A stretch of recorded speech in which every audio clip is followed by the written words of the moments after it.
Everybody to another edition of the Divorce GPS Summit 2025. And I'm so thrilled to have with me Gabbi Silverberg and Helen Yack, who came to me through the lawyer that you're going to hear about in the summit. But what's really phenomenal about Helen and Gabbi is not just that they're fantastic at what they do, but they work from the children angle, and they do a little bit more than that. I'm going to give you guys the opportunity to really explain it a lot better than I'm doing right now. So welcome to the call. Thank you so much, Thank Mimi, you. for having us. We really appreciate it. We're really excited to participate. This is fantastic. It's great to have you. So why don't you start off by telling us a little bit about who you are, how Rise Up Counseling came to be, or the two of you as your partnership came to be, and then a little bit about what we can expect to hear in your session, which has to do the lens of children. Okay. So Helen and I have a friendship and have known each other in the field of social work for about 25 years. We met in children's aid, working in the child welfare sector. So we have a lot of experience in working with very complex families, understanding the dynamics around separation and all the complexities that come along with it. So we have always had a passion and desire to open up our own practice, which we eventually did over 5 years ago, and developed Rise Up Counseling. And the focus of Rise Up Counseling is to really support families that are going through separation, divorce from that therapeutic lens, and with the goal of reinforcing that it doesn't have to be dramatic, or it doesn't have to be a trauma. Divorce does not have to be traumatic. And so we want to be able to support families so they can, and parents, so they can be their best selves in light of a very difficult, life-changing circumstance, to show up for their kids in a way that's going to be helpful for their growth and development, and encouraging the resilience that this can provide for children, and trying to keep conflict low as much as possible. So Rise Up Counseling focuses on working with, we work with individuals. We work with couples at any stage of the divorce. So from the very, very beginning, how to script, how to tell your children, what to expect around navigating this process. So helping them in managing their own emotions and how their emotions may impact their decision making, all the way to people who are way down the line and are still not co-parenting well. So anywhere on that spectrum. We work with kids, although we're very specific on how we work with kids, because we need to incorporate the parents in some capacity because they are really responsible for their children. And we work with families. So we work with lawyers and judges around how to support doing some reunification or parent-child contact issues. We have grown. We are growing as an organization because there is a real desire for people to use our services. So we're trying to reach as far across Ontario as we can to support as many families as we can. Did I miss anything, Helen? No, the only thing I wanted to add is, when Gabby and I sort of envisioned this practice, we also felt very comfortable in this world of high conflict and dealing with families who are going with separation. Also from our own personal experiences, I was a child of a very high conflict divorce. So I certainly have that lens. And Gabby had, divorced, or went through a divorce with her children who were quite young, very, very young, at around 3 and 5. So we definitely brought our own experiences to this. And typically anyone working in this field has some sort of, personal experience related to separation and divorce, which kind of makes it a little bit more engaging for us, because we're definitely understanding what clients are going through as well. And the trajectory, being able to move through it, right? Awesome. Okay, great. So now why don't you say a little bit about some of the things you might be talking about in November. I don't know that you've created the outline yet or talked about what you're going to speak about, but the two of you know so much just other than your experience, you've already started looking through the child's lens. Some of the things that our listeners can look forward to hearing that they're going to want to hear more of during the summit. Helen, why don't you Yeah, add? yeah, sure. So Gabby and I have started to sort of work through an outline of what we want to say.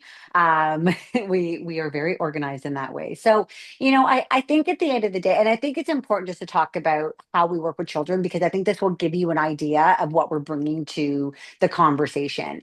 When parents call us because they want their children to come to therapy, we are always having conversations around what are the parents doing to support their children, right? Because children can come to our office and Gabby and I hypothetically could be the best social workers in the entire world and provide the best therapy. And it doesn't really matter what happens in our office if the children are leaving our office in and being placed in the middle and in constant, conflict. And so we're always asking the parents, well, what is it that you're doing to minimize the conflict?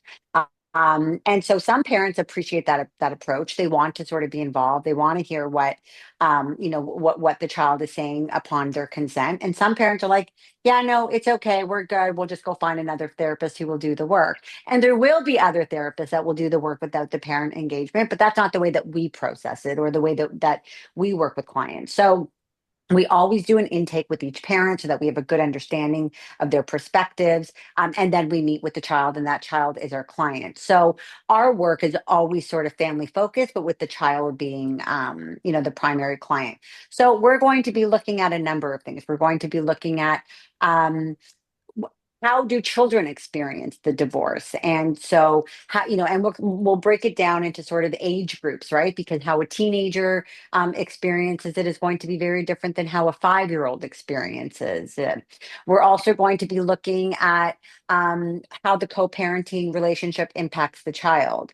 um, what are the parents doing to place a child in the middle, and what are the areas of concerns that they need to look out for. We'll also be focusing on what's age appropriate behavior versus what is sort of separation led behavior. So the best example that I can kind of think of is when there is a child who's having a difficult time separating from a parent, right? It's not necessarily that something bad is happening at the other parent's home, but there is an ages and stages sort of development that comes with it. A child can become more aligned with the parent during a certain stage of their life for a number of reasons. Maybe it has to do with gender, maybe it has to do with common hobbies, or things that they're doing. It's not necessarily that there's something wrong with the other parent, but just naturally, kids sometimes have a hard time separating. And often, what we see are parents coming in saying, well, something must be happening at that other house for my child not to want to go. And so we do a lot of education around that. So we'll be bringing that into the summit. We'll also talk about sort of the difference between co-parenting and parallel parenting. What does that mean for children? What is the impact on when there is no conversation between parents around food or dietary restrictions with like a really young child, and who's trying to just sort of figure out their stomach issues, and what happens when a child is sick? What's the communication between all of that? So we'll be talking about that. And then the other thing that I think is really important around impact is when a child is transitioning from two homes, what does that look like, right? We're not the parents, the adults are not the ones that are going to be packing a bag and trying to remember what's left at each home. And oh my gosh, did I forget my favorite Aritzia sweater?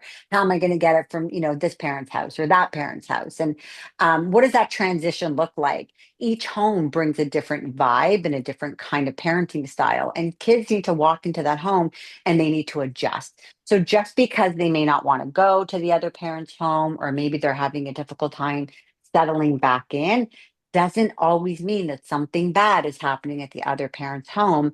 But kids have to remember that they're packing a backpack, and it's their job to, to kind of go back and forth. And parents forget that.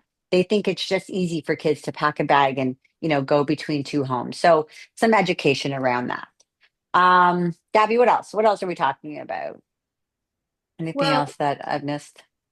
Yeah, I think it's just about acknowledging that the parents have a lot of influence, and we said this already, and power to um, support their children through this process. And the more they don't do their own work around the shame or the guilt or understanding their own parenting style or what does it mean to be, this is where our social work, our lens comes in, being able to recognize their attachment. Sometimes, and this happened to me when my kids were young and I felt I was a great skilled parent, I needed to find other tools in my parenting toolbox in order to address what my children were dealing with. And that is quite often what we see with our families. And that's the best way to understand what the children are going through, is being able to acknowledge that you as a parent are able to support your children because their brains are still developing. Their ability to adjust to what's happening in the world around them and is going to be difficult if it's not supported. Even if we have one parent show up and can provide that intervention to those kids to create a safe, secure, stable environment, that gives the child more hope for a better future, a more healthier, well-rounded future. So those are our intentions and our goals when we do provide the information through the summit.